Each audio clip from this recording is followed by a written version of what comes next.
Hello, in today's quick tutorial I will show you how to make a contact us page on GoDaddy. So I will show you how you make on your website your contact us page. When you log into your GoDaddy account, you will go to your website builder and you will go to your website. This is my website for showing, it's an example website, and you will go to your website.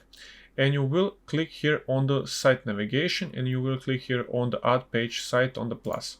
You will click it and you will add a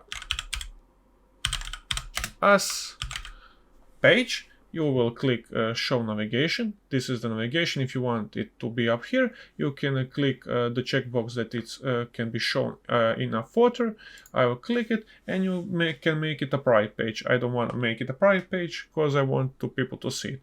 And you just simply click create page and it will be created. So we have a contact us page.